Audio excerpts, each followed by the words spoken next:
Welcome back to the third episode of the Herm Cet Show, a weekly podcast about everything basketball with news, updates, and hot takes. Today we're here to talk about the Summer League. I'm Nate Herman, and this is my boy Ethan Seton. First off, E, how are you doing? Hey, I'm doing great, man. I'm here to drop some knowledge, Yeah, and let's get right into it. yeah, facts right off rip. Starting off with players to watch. Who do you want to talk about first? We could talk about Wemby if you want. Wemby's obviously a big guy, but who do you want to talk about? Yeah, let's talk about Wemby a little bit. Why not? Okay. I think he's obviously the biggest guy to watch. I don't know how much he's going to play. I know he's playing tonight against Brandon Miller, and that's going to be a big game. It'll be yesterday when this comes out probably, but I think he's going to be good. I think he's going to be good off rip. I think it's going to be pretty easy because level of competition wise, it's probably worse than what he was just playing against. So he's going to come over, and I don't think it's going to be an issue. He's probably going to drop 25 and 10 tonight, and they're going to win because the Hornets Summer League team is bad, and people are going to love it, and it's going to be a fun watch. But if I had to guess, I don't think he plays every game in Vegas, but I think he'll be good when he's there. The Hornets don't have LiAngelo Ball, so They should have brought him that's back. why they should have brought him back. Yeah. If they had LiAngelo Ball, things would be differently. But, it's okay. But yeah, back to Wemby. I think Yeah. either one or two things are going to happen here. Mhm. And you can hold me to this by the time this comes out. Either he's going to go in there, he's going to drop 26 points, have 4 blocks, Yeah. 10 plus rebounds, and people are going to be losing their minds on social media about how he's the second coming of Jesus Christ. hmm Or now this could happen. He goes in there, has like 7 personal fouls, pulls a Brandon Miller, Yeah. drops 6 or 8 points, just gets bullied, and then social media will claim him as the biggest draft bust ever to face the earth. And then, it's gonna be a war zone on the Spurs Instagram about how awful their front office is. That's just my take, because you know how people are. They switch sides real quick.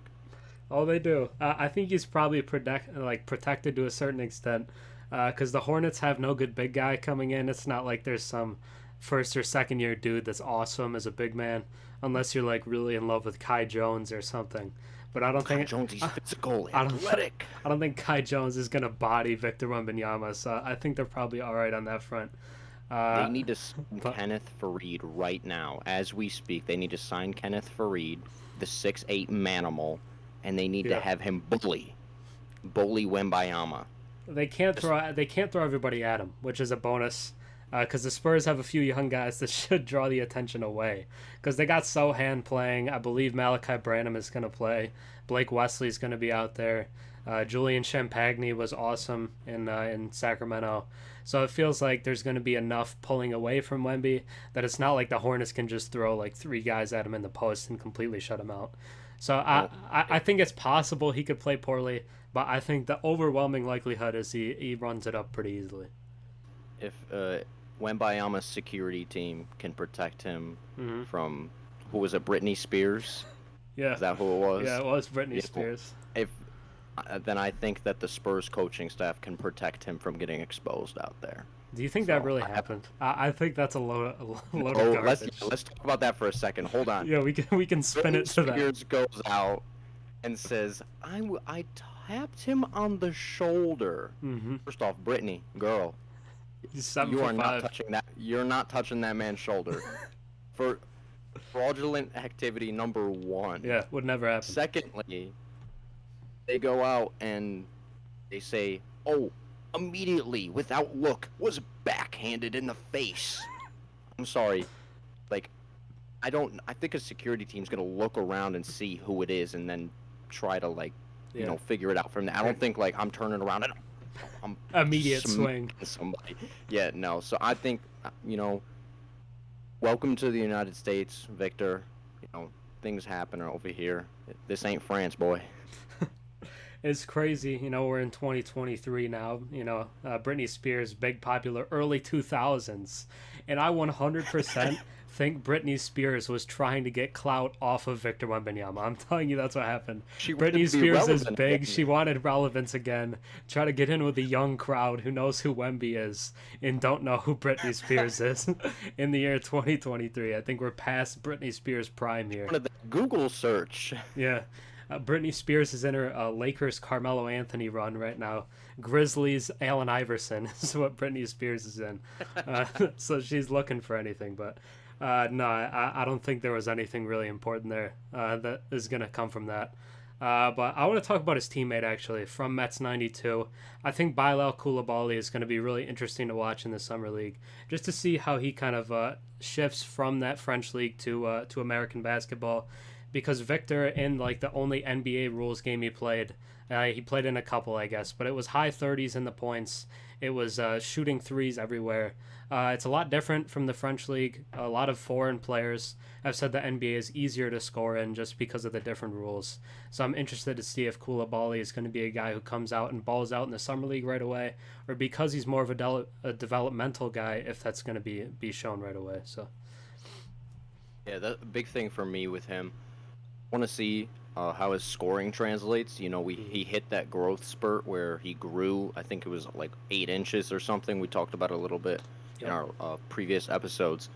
I want to see if he can get to the rim and score. And I think a big thing for me is seeing if the defense translates. If he can have solid perimeter defense. And, you know, that's a big thing when looking at these prospects, if they're defense on the perimeter and, you know, interior defense for, you know, wings and guards. It somewhat, you know, is relevant, but I think the biggest thing is, can they keep people in front of them on the perimeter? And we'll see that moving forward if he can continue to, you know, grow in that aspect of his game. yeah, it's one of the hardest abilities to translate, I think, is defense.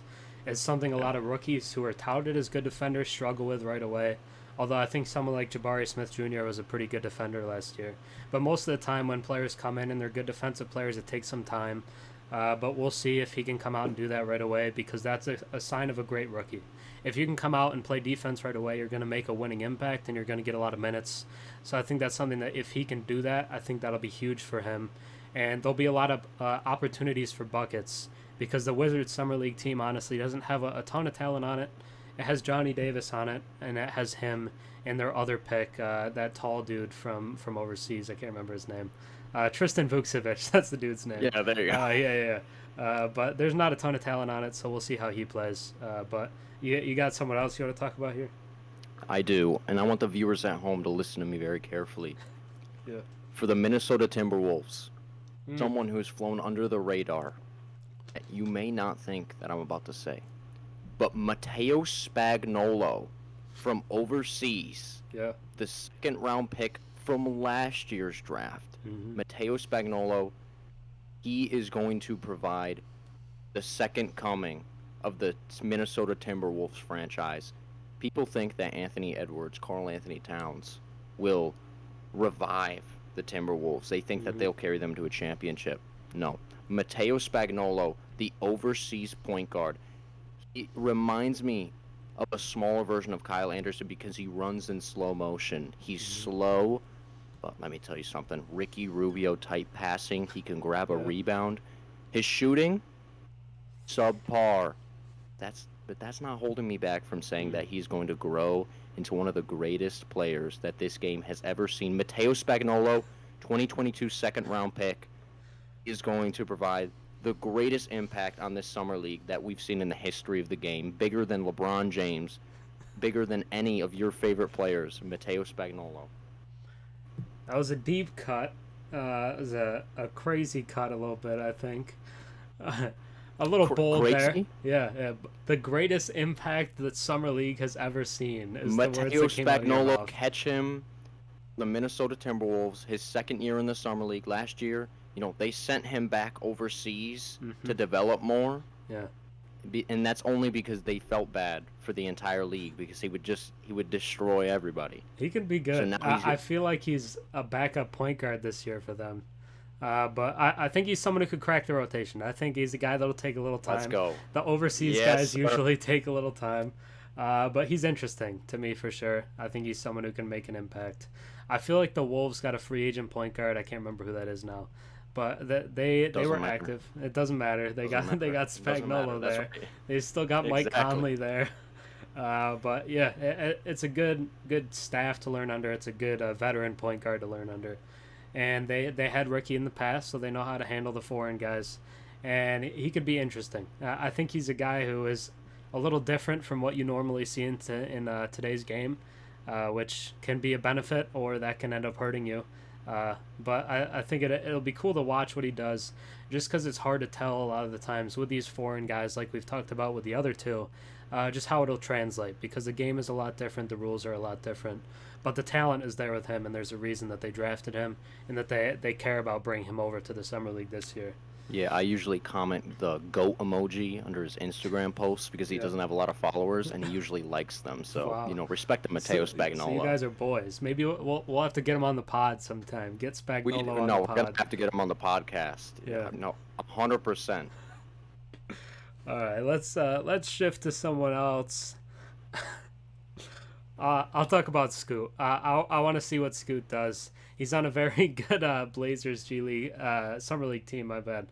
They got some interesting young guys, and he's a guy who feels like to me is going to take over from the start. He's super athletic. He's physically more dominant than basically everyone there. He's 6'3". He's not super big for a point guard, but he's going to run right through people's chests. It's not going to matter. And I think when we get to teams, we'll have to talk about them, because the backcourt of Scoot and Shaden Sharp is going to be probably just about the most fun thing in summer league. And I think Scoot will be kind of dominant off rip. Yeah, I think he's gonna look like an NFL running back, just driving to the lane. Yeah. I hope to see a couple dunks out of him, Mm-hmm. and I think he's honestly, I'm gonna be honest with this. I think he's gonna be more of a hype in the next few days, in the next week or so, like for his summer league performance, than even Wemby and Yep. Brandon Miller. Yep. I think we're gonna see a couple highlights from him, and he's gonna be the talk of the summer league, just with how explosive he is. Because everybody loves an explosive guard. You know, Russell Westbrook for years has been that, and everyone loves to see a Russell Westbrook highlight. I think Scoot is gonna be the exact same thing in the next few weeks. Yeah, I mean, there's a reason John Moran is always at the top of social media interactions. He's always up there because people love these athletic point guards that are dunking over people, and that's what Scoot is going to do. So I don't think there's a ton to look at there, just because I think it's going to be pretty obvious how good he's going to be right off the bat. Whereas other guys have some clear limitations, and I just don't think he has one going into the summer league. There are some other guys to talk about, but is there anyone specifically you wanted to mention still? No, I know you wanted to shift into Brandon Miller a little bit. Yeah, we can talk about him, then we can talk about teams after. So, Brandon Sure. Miller through two, I believe it was two summer league games, has put up 24 points, 15 fouls, and 10 turnovers.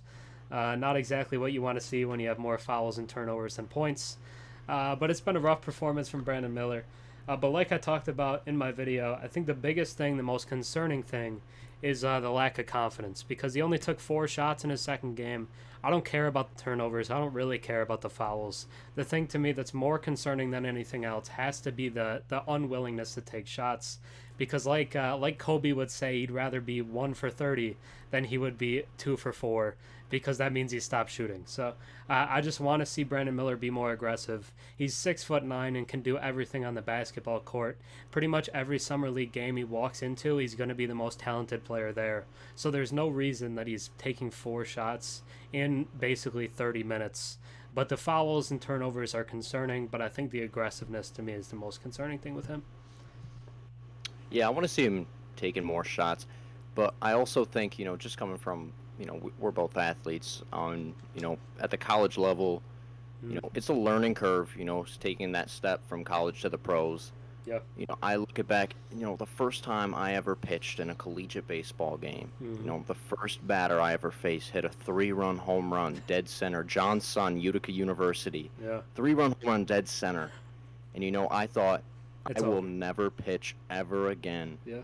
And here I am 4 years later, and I'm still pitching. I only gave up, a few home runs after that, but it's a learning curve. It takes time. And I think, Brandon Miller, second overall pick, it's going to take, he has a lot of pressure because he's there, and he came in and he's like, yeah, we're gonna win some championships. We're gonna win some rings. You know how it be. Yeah. And maybe that's a little much. Mm-hmm. Maybe that's a little much to put on yourself. And I think because he's putting that pressure on him, maybe it's affecting him a little bit. Because, Yeah. like any athlete, if you put pressure on yourself, it definitely hinders your game. Mm-hmm. Take a deep breath, give him some time, and then I think all will be well. Because we've seen players in the past have horrible summer leagues, Yeah. and then they go out and they're perfectly fine. And then we've also seen that Anthony Bennett's that look like the next big thing and then become irrelevant really quickly. So let's not judge too much on a few performances. Yeah, I mean, Summer League can always be deceiving. I always think of Kevin Knox looking like he's going to be the next all-star wing, and that never happened. And Trae Young in his rookie Summer League was awful, awful. People thought he was going to end up playing in China, and he's a multi-time all-star.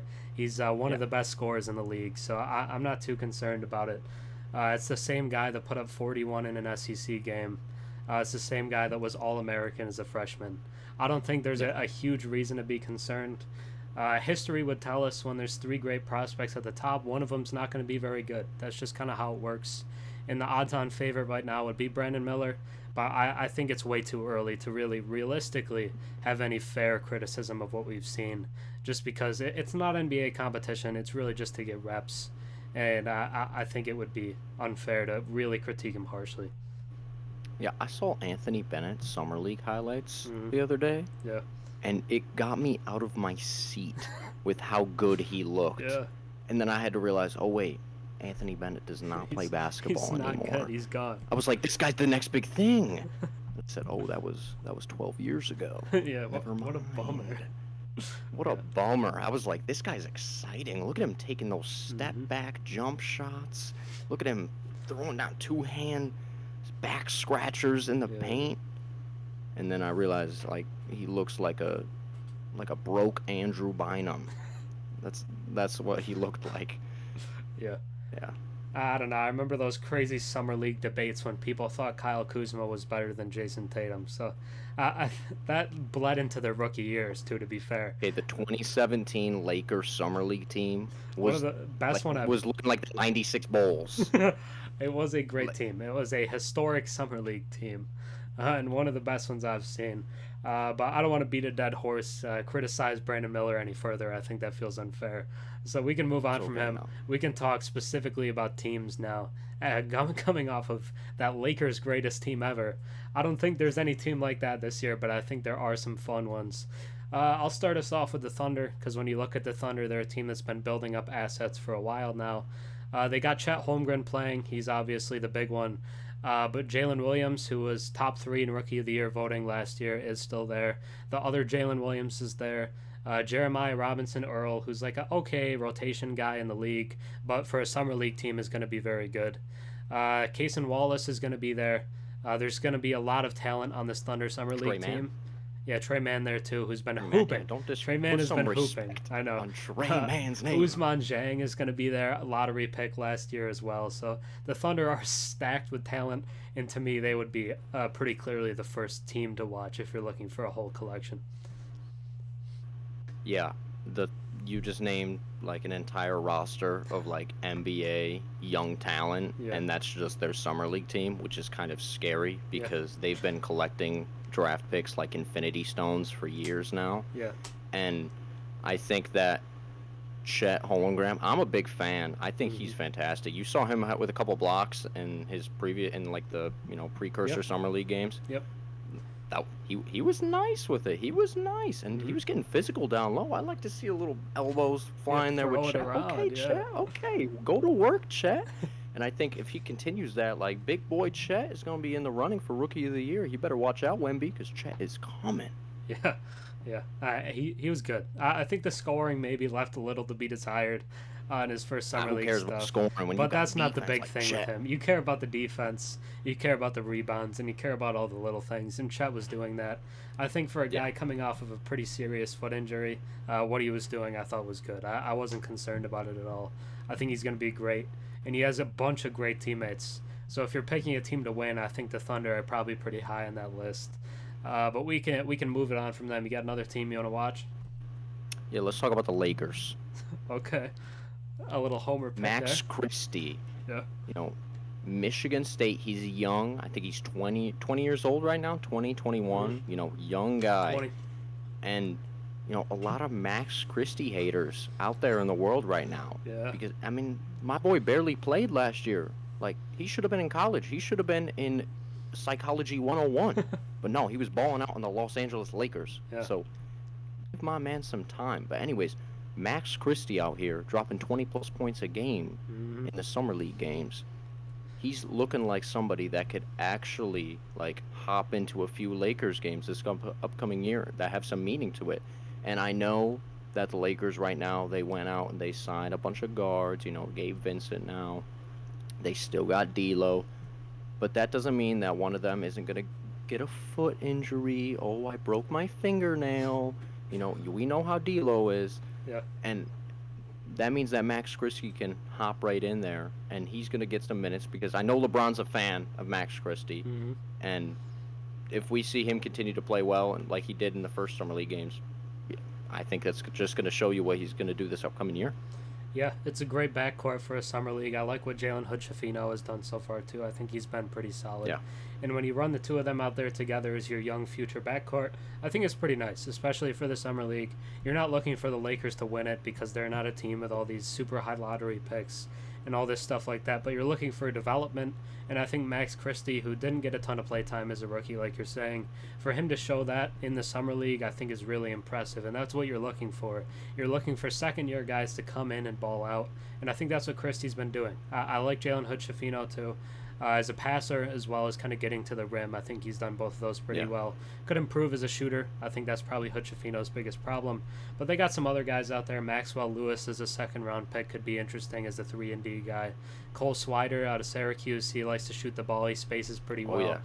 They got my boy Colin Castleton as well. They're running a double spacer big lineup right now, which is kind of fun to to interview watch. with him. I like that guy. Yeah, he's I like fun. that boy. Yeah, he's he cool. can shoot it well for a 5 for sure. So when you run him and Swider out there, it's actually pretty fun. But they're not going to win it. I can tell you that right now. But I got a question for you. Why is Cam Reddish not playing in the Summer League? Has Cam Reddish proved himself enough in the league at this point to be like, I'm too good for Summer League? I know he's not a second-year guy or whatever, but he just feels like one of those NBA journeymen that should be playing in the Summer League. You know, honestly, I feel like Cam Reddish hasn't really gotten the opportunity enough to show that what his true colors are. Yeah, that's fair. Because I feel like if he was thrown in as a starter in the years past, people would be like, "Oh yeah, this dude's a hooper." Yeah. But he's never really gotten that opportunity, so people question if he even has ability.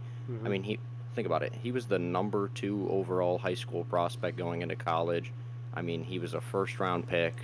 He balled out at Duke, and he hasn't gotten his opportunity yet.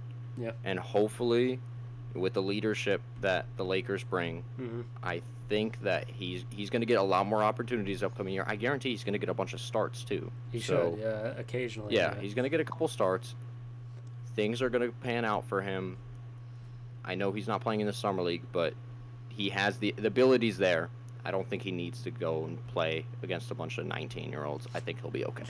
I liked what I saw from him with the Blazers last year, at least when he played. Sure. Because when he first got there, he started a little bit for them, and I thought he was pretty good. But then when they tanked, he wasn't as good. So it's kind of interesting, but the Lakers are going to be a competitive team, so maybe Reddish can be interesting for them. But I'll shift it here, and I'll talk about the Pistons, because the Pistons are another team that's pretty stacked up with young guys. Both Jaden Ivey and Jalen Duren will be playing as second-year players. And Boeheim. And Boeheim, yeah, is a second-year guy. Buddy Boeheim will be out there. Let's go. Yeah, they got Ausar Thompson out of Overtime Elite is going to be playing for them. Marcus Sasser is a guy who will probably be a backup point guard in the league, but was a later first-round pick. And on top of that, I've heard rumors that James Wiseman will be playing, so they could be pretty stacked. I'll be interested to see if they can really run it up, because they have a lot of guys who've kind of proven themselves in the NBA already. Jaden Ivey was really good in year one. So was Jalen Duren, and Wiseman, I think, was at least proven he's better than a summer league guy. I actually have not heard that Killian is playing, so it must be he's. I think he needs to go play. Send Killian Hayes into the summer league. I don't care. I don't care if it's his 10th year right now. Yeah. I send Killian Hayes and tell him to dribble with anything other than his left hand because that dude needs an offhand. Like I've never seen a dude. If you're playing Wiseman, you might as well play Killian, right? It feels like that. That's the same thing. There. Yes, no, he needs reps. Yeah. I feel like Killian Hayes was 14 years old when he got into the NBA. Yeah, he was and young. They're like, oh, he's so young. We can develop him. And that has not happened. That has not happened. Oh, it'll happen eventually. He's already a great defender and a good passer.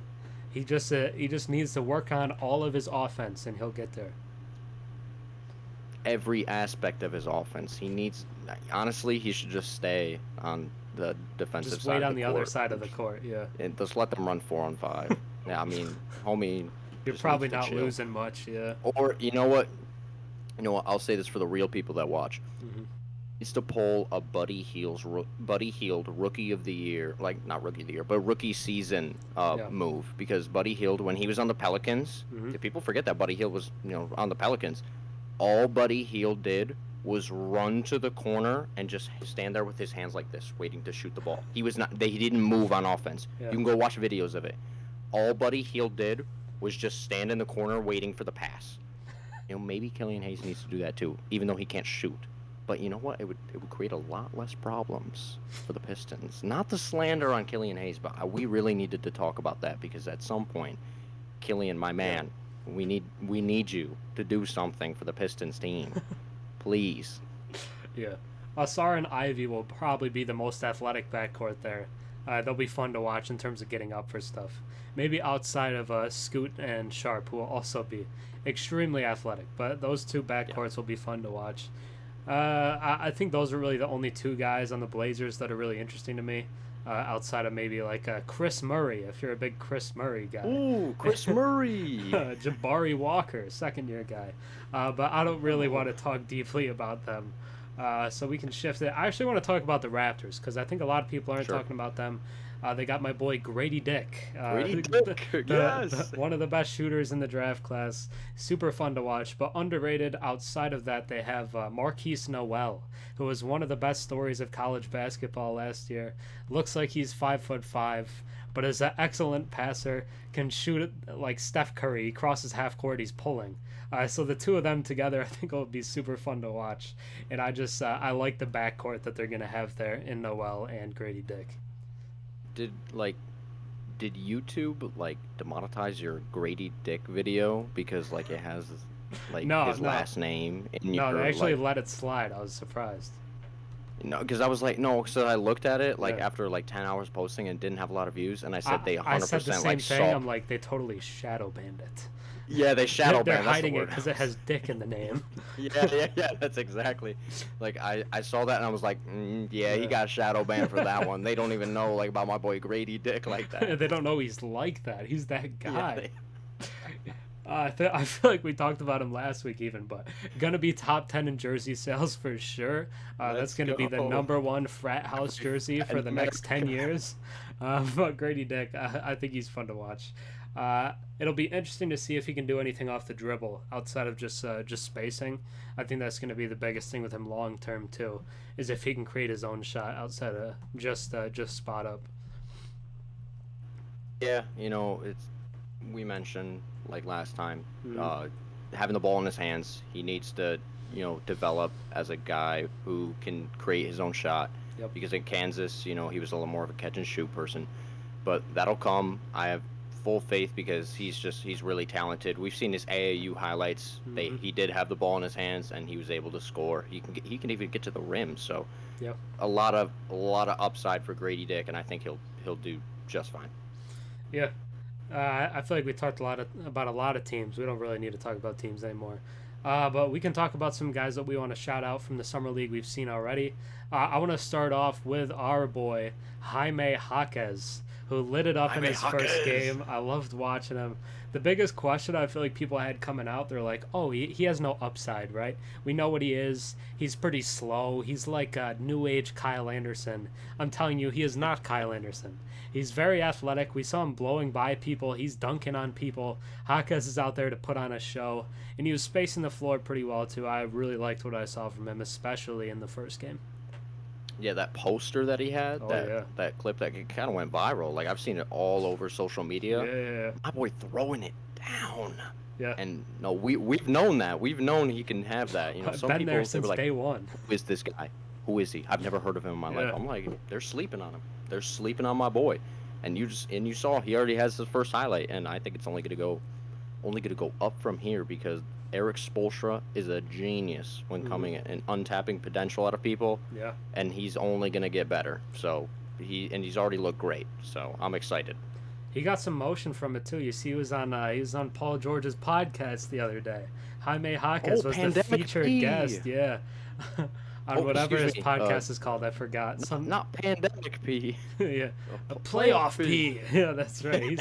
He's out here hooping. But Jaquez was on there with, I believe, him and Draymond was the group they had there. But he's a fun personality. I did see that, yeah. He looks like he's straight off an episode of Narcos. But I think he's gonna be fun to watch. He's a great get for Miami. Pandemic P. Oh my goodness. Sorry, I just no. I remember when everyone was screaming Pandemic P. All right. What's the next player that you? Yeah. We can talk about Keegan. Okay, yeah. Who dropped like 40 the other day. Let me start out by Keegan Murray. I just want to say this right now.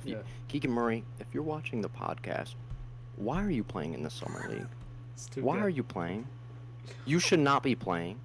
You should be in that courtside acting like Taylor Horton Tucker, rolling up in the summer league, acting like you're already, a 10-time All-Star. Yeah. Like, homie, you're a playoff starter. You started in the playoffs. Why are you out here feeling the need to, I just want to grow my game by dropping 40 points on a bunch of 18-year-olds? Easy. No. Like, let's save it. We know what you have. Like, my man's out here looking like LeBron James in the summer league because they're just feeding him the ball and he's just like jab step. He could drive and then like finish through contact. Yeah. I'm like, I have not seen you do that once, like in an NBA game. You just stand there and wait for a catch and shoot. No, that's not you. Stop. Like, I don't need to see this like AAU. It's like when those like no-name NBA players roll up to those like summer events and stuff. Peyton Pritchard dropped like 90. Peyton Pritchard, you're still talking about. Peyton Pritchard drops 92. Like, no, you don't have that in your bag, bro. Like, stop. You're facing a bunch of dudes that just got off their 9 to 5, bro. Stop. And then, I'm Keegan Murray. Please, if you're watching, which I know you're one of the viewers, I know. Keegan. You don't need to do it. It's okay. Just let's put the shoes away. Let's wait until September, and then we're all good. Friend of the show, Keegan Murray, obviously. But I was I was watching. I was thinking about it, and I just came away with the idea that Summer League Keegan Murray just is Kevin Durant. That's what it looks like. He looks like prime Kevin Durant out there, just bullying people that he should not be playing against. He was like... That's what I'm saying. He's like the Kings' third best player in the playoffs. I don't know what he's doing playing at the Summer League. Did you see him, like, he did this one where he, like, double jab stepped and then just, like, burst to the rim. I said, I've not seen you do that once. Stop. Hey, he's I think he has the record for most threes by a rookie ever, so he's nice like that. He's got it coming up. He's next up. I don't even know what to. I'm over I'm over Murray now. I'm very certain he's trying to go back-to-back Summer League MVP. He was Summer League MVP as a rookie. He wants to defend his title. That's why he's here again, and he's on a mission to do just that. Such a valuable accolade. Yeah. I mean, a bunch of nobodies have that award, but Keegan Murray is going to be a somebody, and he wants to have it anyway.